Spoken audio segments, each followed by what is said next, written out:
So a little over a year ago, ChatGPT released to the public, and as a marketer and someone with a copywriting background, I remember exactly where I was and what I was doing at that moment on that day.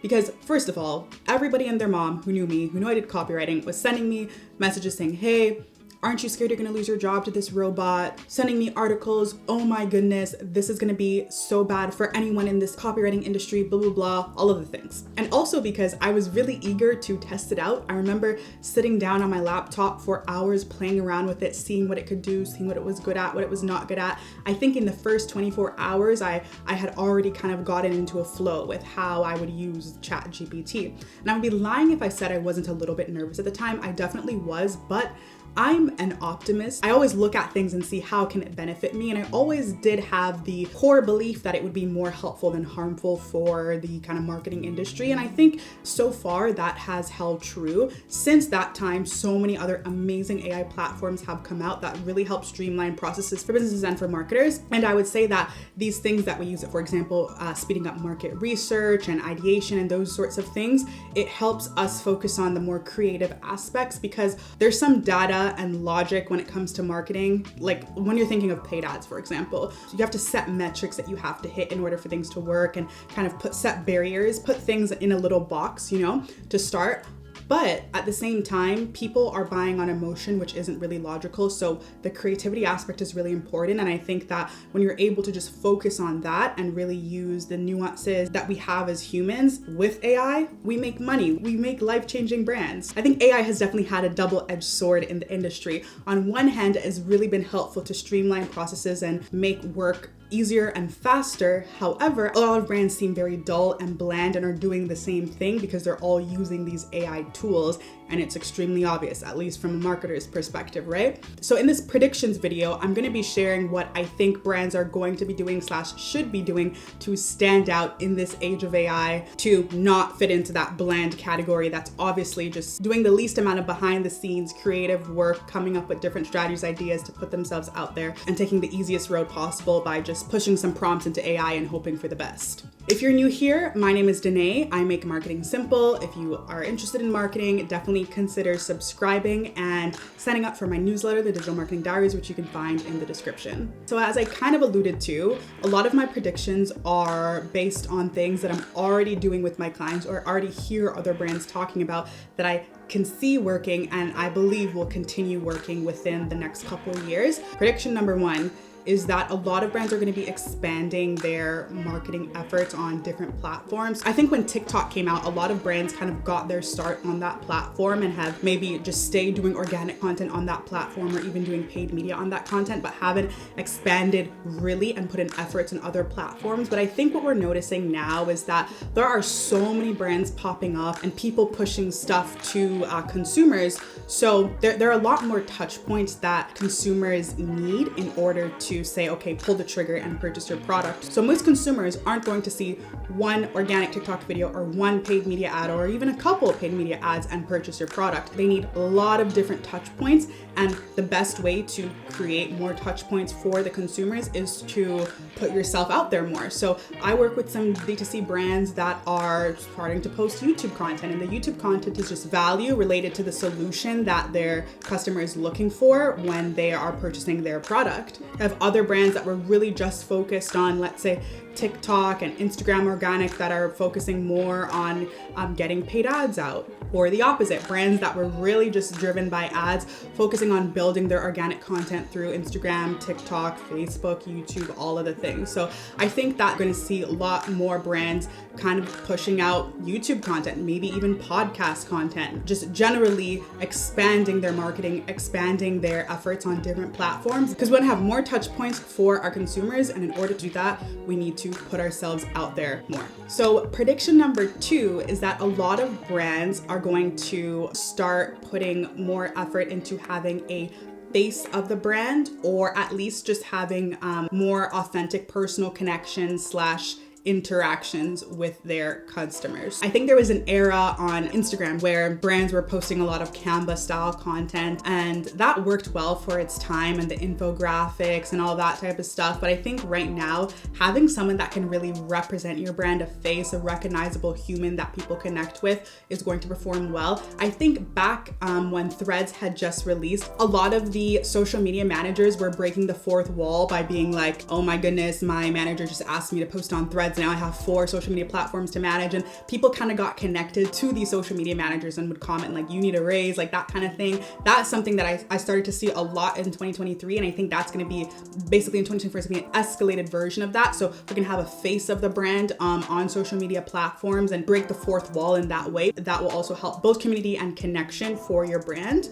And I think this is also important, going back to the AI thing that I had mentioned earlier, because a lot of brands are using AI generated photos to do their ads and all this sort of stuff, which is great. It's good. But I think that people are going to get so tired of seeing that because it's so accessible and easy for brands to do, and a lot of brands are doing it, that the brands that have real people behind the camera talking, sharing, even doing live interactive, so the live shopping, that's a really big thing in 2023 that popped off. I think brands that really invest in that and have that connection with their consumers are going to stand out from the rest. People are going to notice that, and other brands are going to start hopping on that. It's going to be a good investment for brands to make. And as we see a lot of DTC brands thinking about going into stores or opening up in-person shops, I think in-person events are going to be another thing that is going to continue to differentiate brands, make brands stand out.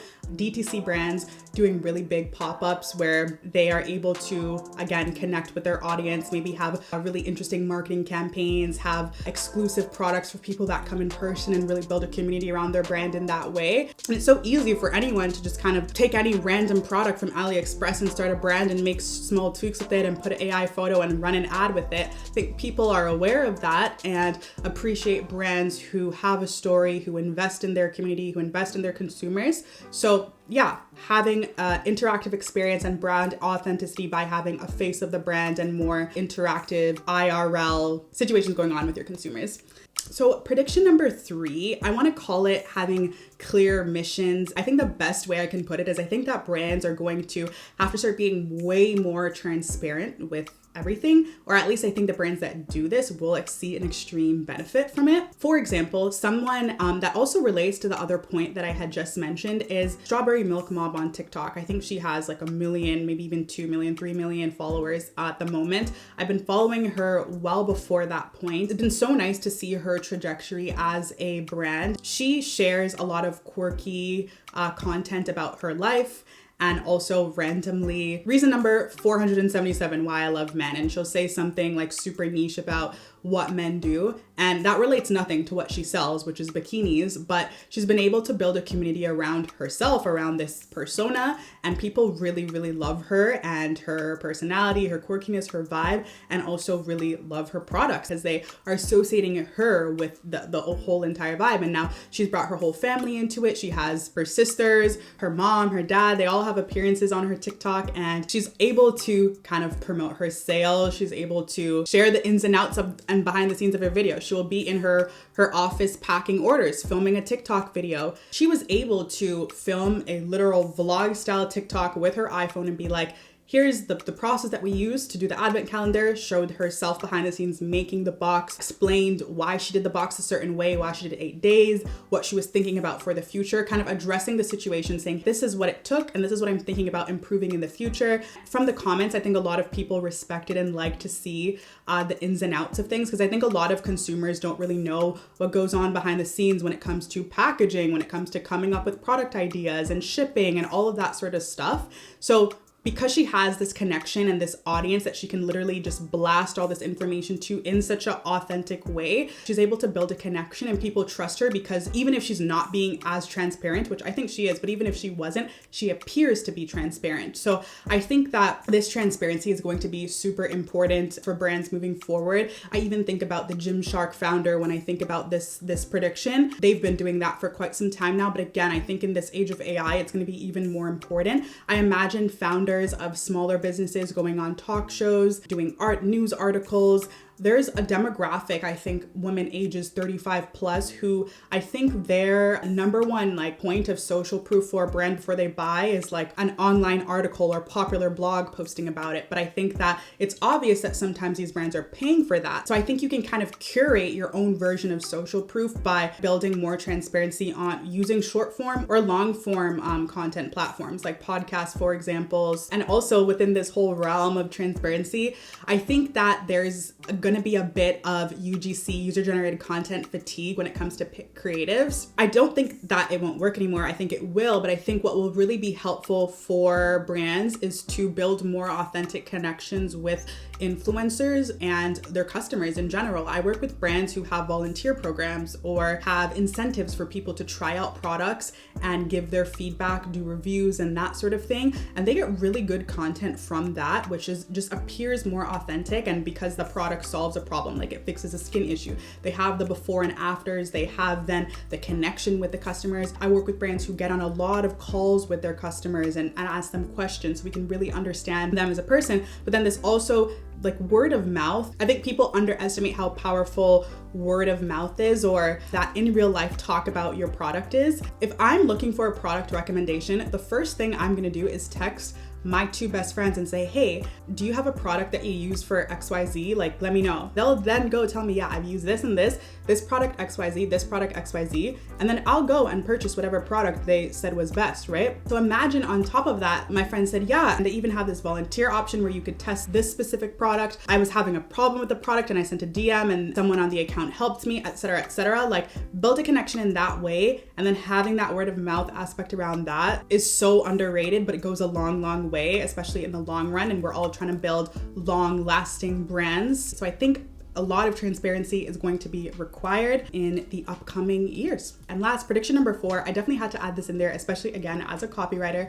I think brands who really master storytelling are going to stand out. And I think this is really going to be important in the future. And it kind of just ties in with everything I've already discussed. When it comes to organic social media content, not just posting, here's why you should buy our amazing product, but really being a brand that covers all points. Brands that are thinking outside of the box and posting relatable, authentic storytelling content that's related to more than just their specific problem or even the specific problem that their target audience has, but rather a range of things for people within different buying groups. And in order to do this, you need to have a really clear understanding of who your target audience is, the language that they use, and what they really, really care about outside of your specific product. Let's say you have for example, a skincare product. I keep coming back to skincare because I work with so many skincare brands, but let's say you have a skincare product that helps to heal a specific skin issue or to fix wrinkles or whatever the case may be. Let's say that's the case. What other things does that demographic care about that goes beyond the product you're selling? And how can you share content that relates to that using storytelling in a way that will create emotional triggers within them that will make them feel more appreciation for your brand and potentially look into buying your product, etc. But also the goal here is to solve our customer's problem, right? And our products solve the problem, but how can we expand that even greater? And this is important because then it opens you up to a larger target group because your content will be shareable and interesting for other reasons than just that specific thing that you're solving for that specific person, right? So yeah, that's it. I hope that you enjoyed these predictions. Let me know if you agree, disagree, have any thoughts in the comments, questions, and make sure to check out my other videos if you're interested in digital marketing.